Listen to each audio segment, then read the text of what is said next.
다음 중 서로 관계를 맺고 있는 relation R1과 R2에서 relation R2의 한 속성이나 속성의 조합이 relation R1의 기본 키인 것을 무엇이라고 하는가. 자, 이거 전반적인 설명 한번 드릴게요. 자, 키에 대해서 말씀을 드릴게요. 자, 키는 슈퍼키, 후보키, 기본키, 대체키, 외래키가 있는데요. 중요한 것은 기본키하고 외래키가 중요합니다. 자, 주로 기본키와 외래키에 대해서 시험에 출제가 돼요. 자, 쉽게 제가 설명 좀 드려볼게요. 자, 오른쪽에 보시면요. 회원 테이블이 있습니다. 자, 회원 테이블이 있는데요. 자, 회원 테이블에서 이렇게 레코드 값이 있잖아요. 그죠? 레코드 값이 있는데요.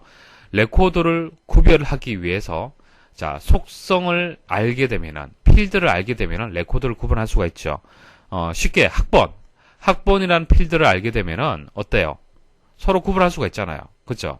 그리고 뭐 아이디라든지 그리고 주민등록번호라든지 자, 이런 것들을 이런 필드를 알게 되면은 이런 속성들을 알게 되면은 서로 튜플들, 그러니까 레코드를 구분할 수가 있는 거죠. 맞습니까? 그래서 키라는 것은 각각의 튜플들을 이제 구분할 수 있는 속성들을 이제 키라고 얘기를 하는데요. 여기서 이제 슈퍼키가 뭐냐면요. 한 릴레이션, 자, 한 테이블 내에 있는 속성들의 집합. 자, 속성은 필드라고 보셔도 되고, 릴레이션은 테이블이라고 보시면 됩니다. 자, 속성들의 집합이다. 자, 집합으로 구성된 키를 말한다. 자, 무슨 얘기냐면은, 일단 키라는 것은 튜플들이 구분이 돼야 됩니다. 자, 서로 이제 구별이 돼야 되는데, 자, 어떤 것을 가지고 구별할 수가 있겠습니까? 학번, 이름, 주소, 주민번호. 자, 이거 알고 있으면은 구별할 수 있잖아요. 구별. 그죠? 다른 레코드하고 구별할 수 있잖아요. 마찬가지. 주민번호하고 전공. 자, 이것을 또 알게 되면은 다른 레코드하고 또 구별할 수 있습니다. 자, 이런 것들이 이제 슈퍼키가 되는 겁니다. 슈퍼키. 자, 구별할 수 있으면 돼요. 그래서 유일성. 자, 유일성이라는 것은 남과 다르다는 얘기죠. 남과 다르고 다른 그 값을 이제 유일성이다. 유일성을 가지고 있다. 그렇게 얘기를 하잖아요. 그죠? 그래서 요렇게 가지고 있으면은 다른 값들하고 다르게 유일성을 가질 수가 있고요. 이렇게 또 가지고 있으면은 가능합니다. 또 이렇게 가져도 되겠죠. 한마디로 학번이라든지 주민번호만 사실 포함이 된다라면은 어떤 속성의 집합이든지 다 슈퍼키가 될 수 있는 겁니다. 이해하시겠습니까? 중요한 것은 학번하고 주민번호잖아요. 이것은 유니크하잖아요. 그죠? 다른 속성의 이제 값들하고 서로 이제 중복되는 값을 가질 수가 없잖아요. 그래서 이런 속성을 포함하고 있는 속성들의 집합을 우리 슈퍼키다 그렇게 얘기를 하고요. 자, 후보키는요. 슈퍼키 중에서 최소의 슈퍼키를 얘기를 하는 겁니다. 최소. 자, 튜플들을 레코드들을 구분을 하는데요. 속성 이런 식으로 여러 개를 합치는 것이 아니고요. 적은 최소의 속성의 집합으로 해서 구분할 수 있는 그 값들, 그 속성을 얘기를 하는 거예요. 자, 한마디로 학번, 주민번호, 학번 이 하나만으로 튜플들, 레코드들을 구분할 수가 있잖아요. 자, 주민번호 하나 있으면은 구별할 수 있잖아요. 맞습니까? 자, 이게 후보키가 되는 거예요. 그래서 슈퍼키의 특성을 가지고 있으면서 최소성을 만족하는 경우, 최소의 속성의 집합을 얘기를 하는 겁니다. 아시겠습니까? 슈퍼키는 범위가 상당히 넓잖아요.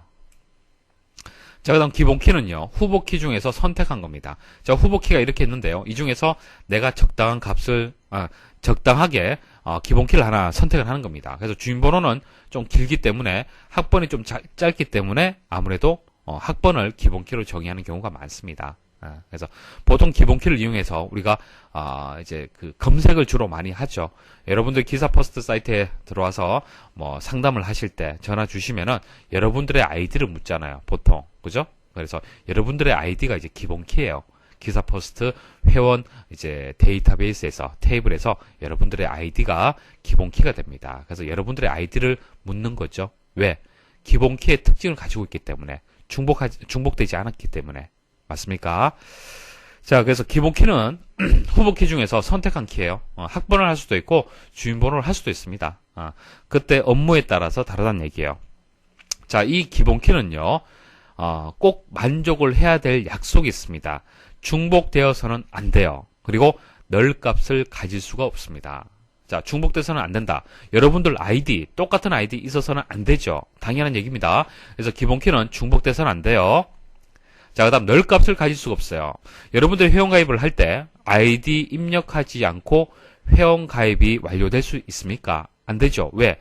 자, 아이디는 기본 키로 데이터베이스에서 이용이 돼야 되는데 이 아이디라는 것은 중복될 수도 없고 널 값, 그러니까 아무 값이 없는 상태, 그 상태에 존재해서는 안 된다는 얘기예요. 아시겠죠? 자, 이런 기본 키의 특징을 가지고 있습니다. 자, 그다음 대체키라는 것은 후보 키 중에서 기본 키를 제외한 속성. 자, 만일 학번을 기본 키로 정의했다라면은 이제 주민번호가 대체키가 되는 겁니다.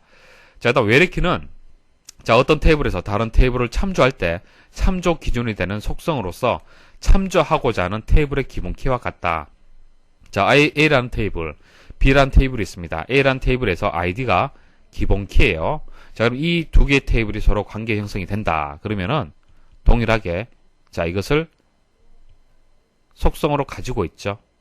자, 이것을 우리는 외래키다. 그렇게 얘기를 합니다. 그래서 외래키라는 얘기가 나오면은 참조하고 관련이 있습니다. 참조. 자, B 테이블이 A 테이블을 참조하는 거죠. 참조하려면은 A 테이블의 기본 키가 B 테이블의 외래키로 이렇게 전이가 되어야 됩니다. 존재해야 됩니다. 자, 그래서 그림을 통해서 말씀을 드리면은 후보키가 이제 바깥쪽 영역이 되는 거고요. 후보키 중에서 최소가 되는 것이 슈퍼키 중에서 최소가 되는 것이 후보키가 되는 거고, 후보키 중에서 선택한 키가 기본키가 되는 거고, 남은 것은 대체키가 되는 겁니다. 자, 무결성에 대해서 말씀을 드릴게요. 자, 제약 조건이라고 얘기를 하는데요. 광경 데이터베이스는요. 자, 일관성 그리고 무결성을 유지를 할 수 있습니다. 맞죠? 자, 데이터베이스를 사용하는 이유가 되는 겁니다. 자, 그러면은 일관성하고 무결성을 유지하려면은 어떤 제약 조건이 있어야 되는 거예요. 규칙이 있어야 됩니다. 규칙. 무조건적으로 데이터를 함부로 다루게 되면은 일관성이라든지 무결성을 유지할 수가 없어요. 그래서 규칙, 제약 조건을 정해뒀습니다. 자, 그 약속에 준해서 데이터를 관리를 해야 돼요. 데이터를 수정하고 삽입하고 삭제를 해야 되는 겁니다. 자, 그 규칙을 지금 이제 말씀을 드리는 겁니다. 자, 위쪽에 보시면은 성적 관리 테이블이 있죠. 성적 관리 테이블이 있습니다. 학번, 이름, 핸드폰 번호, 주소, 선택 과목, 담당 교수, 성적 이렇게 있어요. 근데 자세히 보시면요. 자, 여기 보시면은 널 값이 입력이 되었네요. 널 값. 값이 존재하지 않죠. 값이 존재하지 않습니다. 근데 여러분들이 데이터베이스를 구축을 하면요. 데이터베이스 설계를 할 때요. 잘못 설계하게 되면은 이렇게 기억 공간의 낭비가 많이 발생을 합니다. 기억 공간의 낭비. 자, 널이란 것은 정보 부재, 정보가 없는 상태인데요. 기억 공간은 차지해요. 기억 공간은 차지합니다. 지금 현재 테이블 하나만 봐서 그렇지, 데이터베이스 내에는요, 수도 없이 많은 테이블들이 있습니다. 자, 그 테이블들이 이렇게 널 값을 가지고 있다라고 생각을 해보십시오. 그럼 기억 공간이 어떻게 허비되는 공간이 많다는 얘기예요. 그래서 어떻게 하냐면은 자, 테이블을 분리합니다. 분리를 해버려요. 그래서 앞쪽 부분을 이렇게 떼어내고요. 뒤쪽 부분을 또 떼어냅니다. 자, 떼어내고 보니까 어떻습니까? 널이라는 공간이 없잖아요. 없잖아요. 그죠? 그래서 기억 공간을 좀 더 효율적으로 사용을 할 수가 있습니다. 자, 이거 다음에 말씀을 드릴 건데 이것을 우리는 정규화라고 얘기를 하는 거예요. 정규화. 테이블을 분리하는 과정. 자, 분리하는 것을 정규화라고 얘기를 하는데요. 자, 뒤에 또 다시 설명드릴 기회가 있을 겁니다. 자, 이렇게 해서 이제 테이블을 분리를 하게 되면은 이렇게 넣을 공간이 없어집니다. 자, 없어지고요. 자, 위쪽에서 다시 한번 보십시오. 자, K001이 주소가 이렇게 되고 선택 과목, 담당 교수, 성적 이렇게 우리가 알 수가 있잖아요. 그죠? 그다음 K003은 선택 과목이 없고 담당 교수가 없고 성적이 없다는 것을 알 수가 있어요. 맞습니까?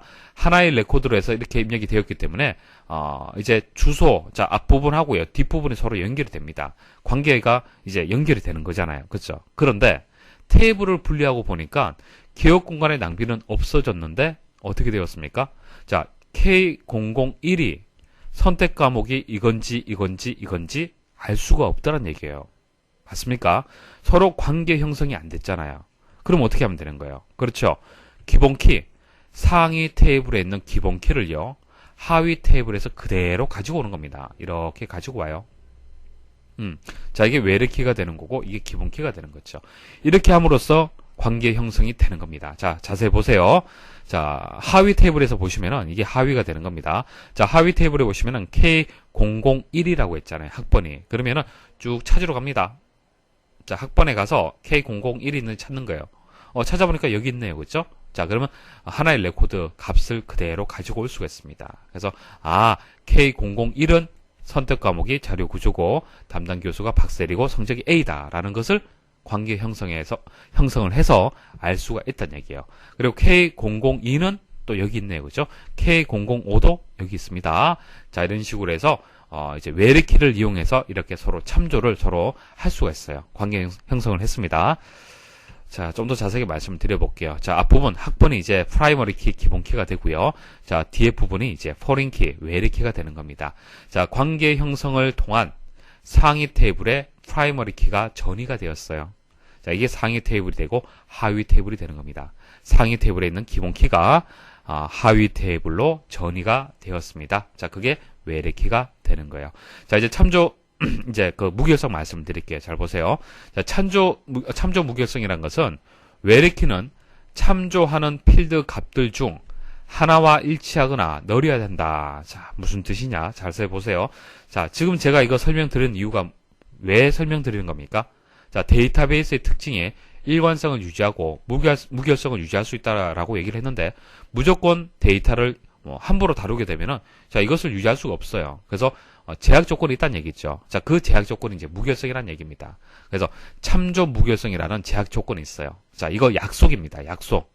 데이터베이스를 사용을 할 때, 데이터베이스를 관리를 할 때 참조 무결성이라는 이 원칙을 위배하지 말자는 얘기예요. 그래야만 일관성하고 무결성을 유지할 수가 있어요. 자, 보세요. 자, 하위 테이블에서 K007 해서 어떤 내용 해서 하위 테이블에서 이렇게 레코드 추가할 수 있겠습니까? 없겠습니까? 없어요. 왜 없습니까? 자, K007이 상위 테이블에 있습니까? 참조를 해야 되는데 없더란 얘기죠. 한마디로 K001이라는 사람 자체가 없어요. 그 사람이 없습니다. 학번 자체가 없는데 어떻게 과목을 선택을 하고 담당 교수가 있고 성적이 있을 수가 있겠습니까? 이해하시겠습니까? 자, 이게 참조 무결성이에요. 참조 무결성. 그래서 외래키는 참조하는 필드 값들 중 하나와 일치해야 됩니다. 그러니까 K001, 2, 3, 4, 5 이 중에 있어야 돼요. 그래야만 참조할 수 있잖아요. 자, 혹은 널 값은 괜찮습니다. 널 값. 학번 자체가 아직 부여가 되지 않아서 비워두는 경우 있을 수 있습니다. 비워두고 나머지 값을 입력할 수는 있어요. 아시겠습니까? 그래서 이것은 상관이 없는데 만일 값이 존재하려면은 같아야 된다는 얘기예요. 자, 이게 참조 무결성의 원칙이 되는 겁니다. 자, 이것을 지켜야 되는 거예요. 자, 그다음 개체 무결성. 자, 개체라는 것은 뭡니까? 자, 이게 개체가 되는 거죠. 테이블. 이것도 하나고요. 이것도 개체가 되는 거고요. 자, 개체나 테이블이나 같은 뜻으로 보시면 됩니다. 그러니까 이거 하나에 있어서 약속이 되는 겁니다. 무결성. 자, 한 테이블의 기본키를 구성하는 어떠한 속성값도 널이거나 중복값을 가질 수 없다. 자, 이거 기본키 말씀드렸을 때 설명을 드렸었죠. 자, 기본키라는 것은 아이디입니다. 여러분들한테 아이디가 되는 거예요. 여기서는 학번이 되겠죠. 자, 학번은요, 널 값이 존재해서는 안 됩니다. 자, 외래키는 상관이 없어요. 외래키는 상관이 없어요. 자, 이 학번이라는 것이 기본키가 아니잖아요. 여기서는. 기본키인지 아닌지 모른다는 얘기입니다. 그래서 학번이 외래키라는 것은 일반 속성의 특징을 그대로 가지고 있습니다. 그러니까 일반 속성이라는 것은 값을 가지지 않을 수도 있어요. 없을 수도 있습니다. 자, 그런데 기본키라는 것은 특수한 목적을 가지고 사용을 하기 때문에 어떤 그 조건이 있다는 얘기예요. 그러니까 널 값을 가져서는 안 된다는 얘기입니다. 그래서 여러분들 회원 가입을 할 때는 무조건적으로 아이디는 무조건적으로 입력을 해야 돼요. 그래서 널이 되어서는 안 되고 그다음 중복도 안 되죠. 여러분들 아이디 중복 체크하잖아요. 그렇죠? 그래서 널이 되어서는 안 되고 중복값을 갈 수가 없습니다. 자, 여러분들 회원 가입을 할 때 아이디 생각하시면 이해가 쉬울 겁니다. 자, 그래서 개체 무결성이라고 얘기를 하는 거예요. 자, 참조 무결성하고 개체 무결성이 주로 나옵니다. 참조란 것은 개체가 이렇게 두 개 있을 때 참조란 얘기 나오죠. 관계란 얘기가 나오지 않습니까? 그래서 참조 무결성은요, 외래키하고 관련이 있습니다. 외래키. 자, 근데 개체 무결성은 테이블 한 개를 지금 얘기를 하는 거죠. 개체 무결성은.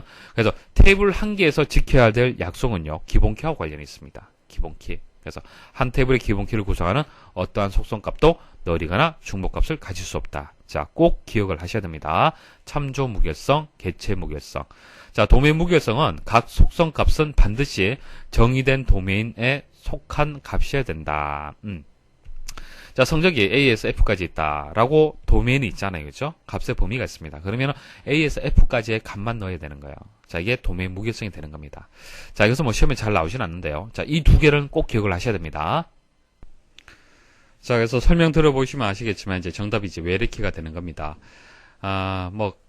문제를 보고 바로 답을 찾는 요령은요. 일단 외래키라는 것은 관계라든지 참조라든지 기본키에 대한 설명이 나옵니다. 그런 설명이 나오면은 외래키가 되는 거고요. 대체키, 후보키, 슈퍼키는 이런 설명하고는 무관합니다.